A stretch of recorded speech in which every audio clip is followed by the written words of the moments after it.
Troisième et dernière partie de notre émission consacrée à la demande du continent africain d'obtenir 2 sièges au Conseil de sécurité, 2 sièges permanents au Conseil de sécurité des Nations Unies. Mes chers invités sont toujours avec moi. Bernard Oudin, on l'a entendu, Patrick Mboyo l'a dit dans la deuxième partie de notre émission. Les Africains ne semblent pas encore véritablement faire une bonne lecture de la notice, on va dire, du droit de veto. Quel est votre regard sur la question?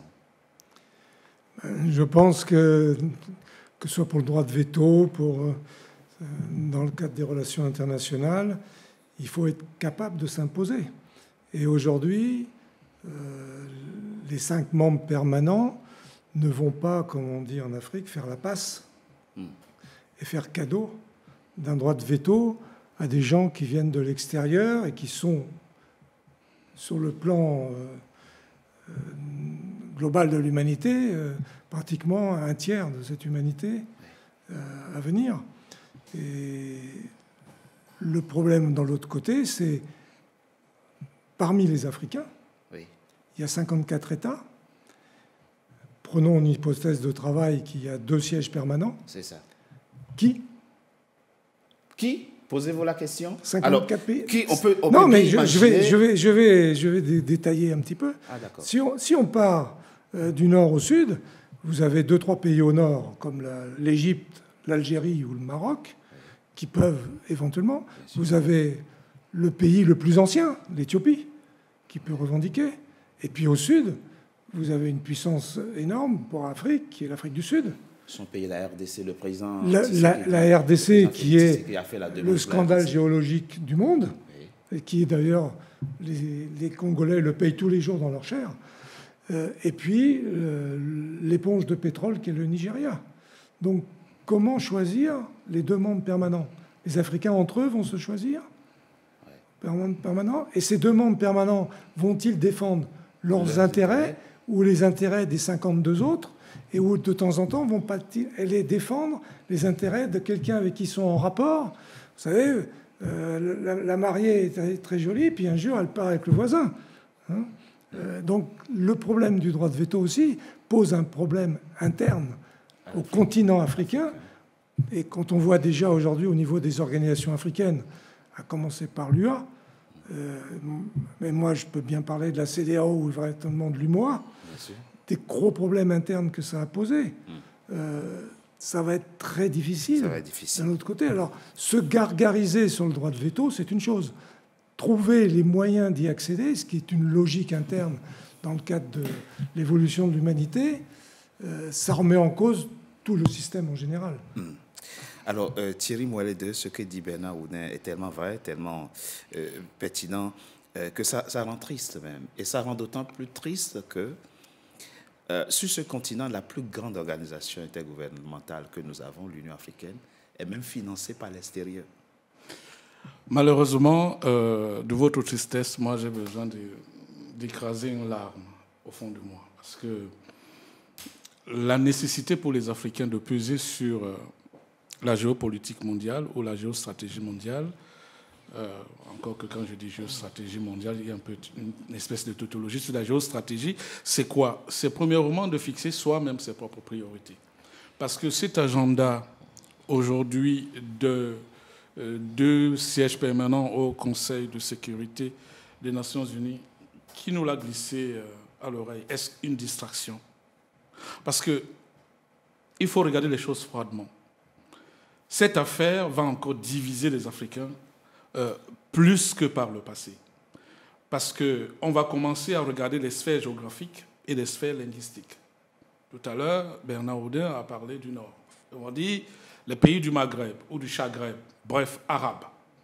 Ensuite, on va redescendre. On va commencer à les pays francophones. Ensuite, les pays anglophones. Vous voyez, le problème qui est posé à chaque fois est le problème de l'unité de l'Afrique. Mais de l'Afrique subsaharienne, il ne faut pas se leurrer. La mentalité des Africains au nord de l'Afrique n'est pas la même, ni leur perception de l'intégration africaine que celle de l'Afrique au sud du Sahara. Les États-Unis d'Afrique doivent absolument commencer à faire corps. C'est-à-dire quoi? Je répète, accéder à la connaissance, accéder au pouvoir économique et accéder au pouvoir militaire. C'est les trois choses qui peuvent permettre aux subsahariens, ou même à l'Afrique dans son ensemble, de pouvoir peser sur la balance, n'est-ce pas, internationale. Mais lorsqu'on veut suivre les agendas comme ce que nous sommes en train de voir là, il faut se demander quel est le but derrière. De continuer à fracturer l'Afrique en interne, parce que cette question va se poser et elle ne sera pas débattue ni même tranchée au niveau de l'Union africaine. Déjà, je pense qu'il y a des élections au mois de février 2025 pour ce qui concerne, n'est-ce pas, également le Conseil de l'UA. Quelle sera l'orientation? Est-ce que les Africains peuvent arriver à un stade où ils se disent, bon, quel est le meilleur d'entre nous? Quel est le processus qui va être mis en place pour avoir celui qui sera éligible à faire partie, n'est-ce pas, de ce... Donc, on va voir que les pays francophones, ou bien ce qu'on appelle les pays d'expression de la langue française, vont être téléguidés par qui, par quoi? Et à l'intérieur, il y a déjà des fractures parce qu'il y a, par exemple, les États de l'AES qui sont en train de prendre leur indépendance complète, même comme ils sont backupés par une superpuissance, parce qu'aujourd'hui, nous sommes encore au stade des alliances stratégiques. Il faut partir du stade des alliances stratégiques pour arriver au stade de l'autonomie réelle. Et l'autonomie réelle des États africains, c'est une autonomie interne basée sur la puissance interne. Oui. Et pour ça, il faut carrément se départir des frontières héritées de la colonisation. Tant qu'on a ces frontières, eh bien, notre vision est fracturée. Elle est fracturée sur le plan culturel et sur le plan linguistique. Ceux qui parlent la langue française vont dire bah, ouais, nous, on va s'aligner sur le grand mentor de nos pays qui se trouve être la France.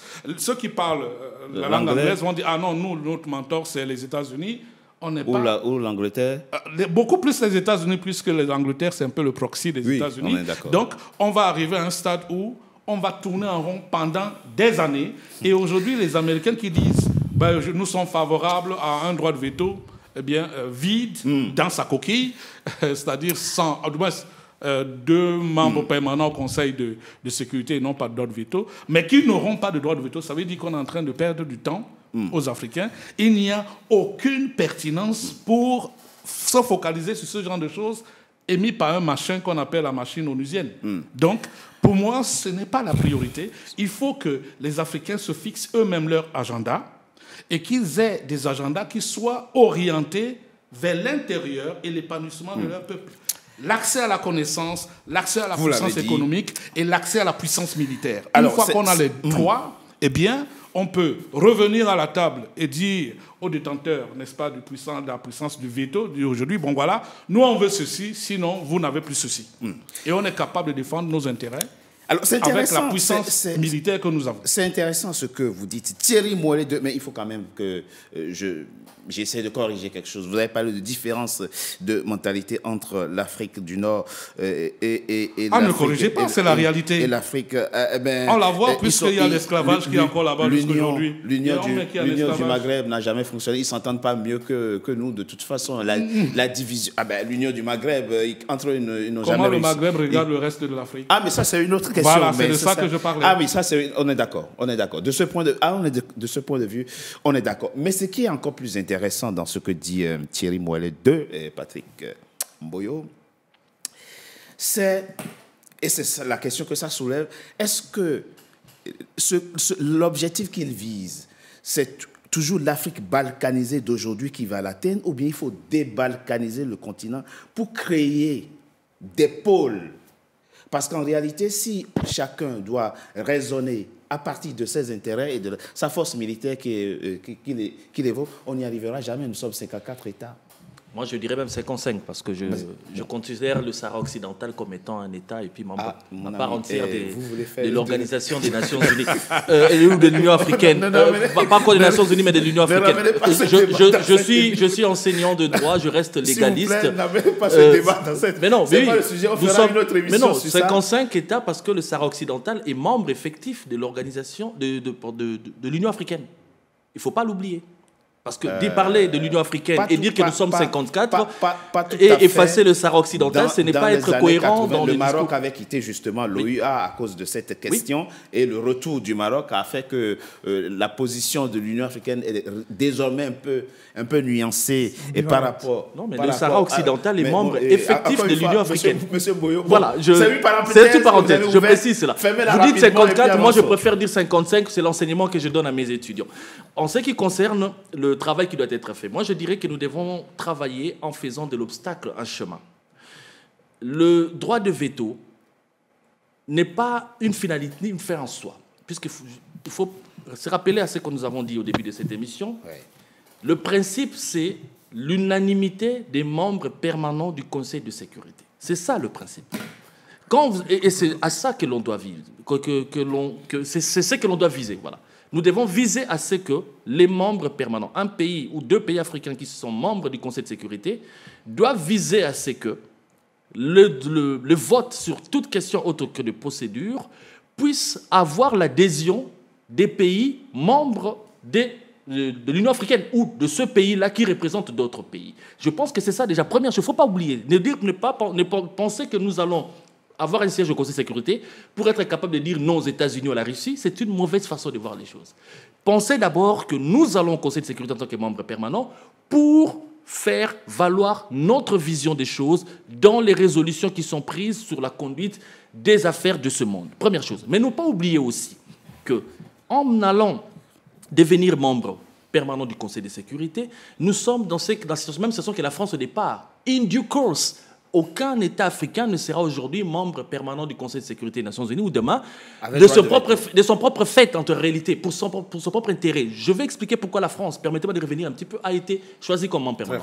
Au départ, pourquoi on a choisi seulement la France? Puisque, en réalité, parmi les puissances qui étaient colonisatrices, en Europe, il y avait essentiellement la France, l'Italie, l'Allemagne, aussi la Belgique, on peut dire, pour la RDC. Oui.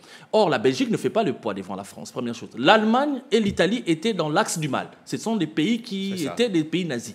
Donc, le seul pays qui légitimement représentait la puissance européenne pour avoir un siège, à part la Grande-Bretagne, c'est la France. Oui. Et c'était aussi la volonté de la Grande-Bretagne et des États-Unis d'avoir un allié occidental, un allié européen, dans ce club-là fermé. Et la Russie, qui n'a pas été plus dupe, a compris que si j'y vais seul, je vais me retrouver seul face à ces trois États.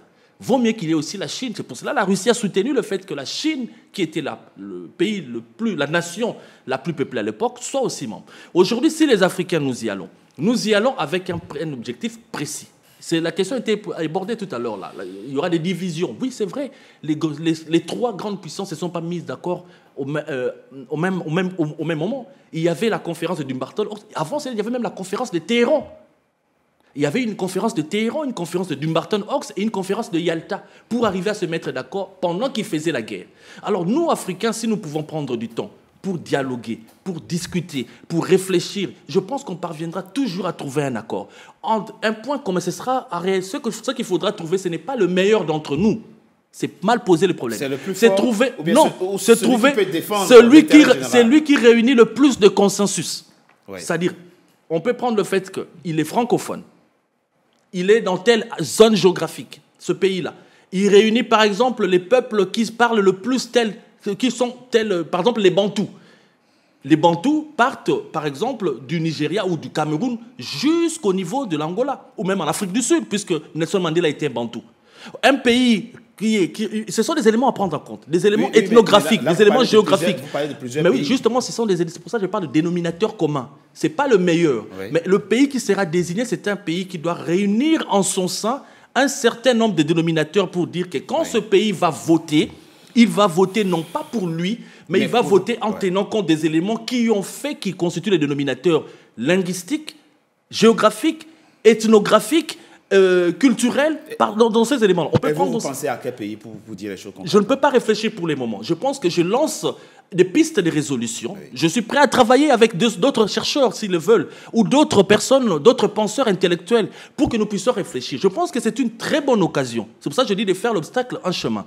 C'est une belle occasion pour nous de réfléchir à la construction, justement, de l'Afrique. Puisqu'à partir de cette histoire de siège permanent du Conseil de sécurité, nous pouvons aller plus loin, réfléchir comment, justement, transformer nos frontières. Parce qu'un pays qui serait dénominateur commun doit constituer aussi le pôle de ces dénominateurs communs pour constituer des pôles que vous avez évoqués, des pôles de développement économique, des pôles de développement militaire, des pôles de développement stratégique afin de pouvoir donner un essor particulier. Nous n'allons pas construire l'Afrique comme on a construit l'Union européenne.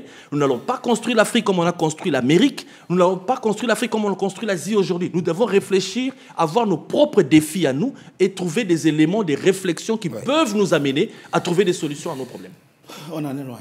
Bernard Oudin, on en est loin. Il y a encore du chemin, je suis d'accord. On en est loin, et ce, d'autant plus que je me rends à Johannesburg et je constate à l'aéroport qu'un Européen est exempté de visa pour entrer en Afrique du Sud, pendant que des Africains sont soumis au visa. Moi, je n'ai rien contre...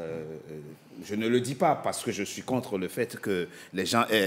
mais c'est comment, dans ces conditions, on peut, justement, atteindre cet objectif quand, entre nous-mêmes, il n'y a même pas la libre circulation entre Africains.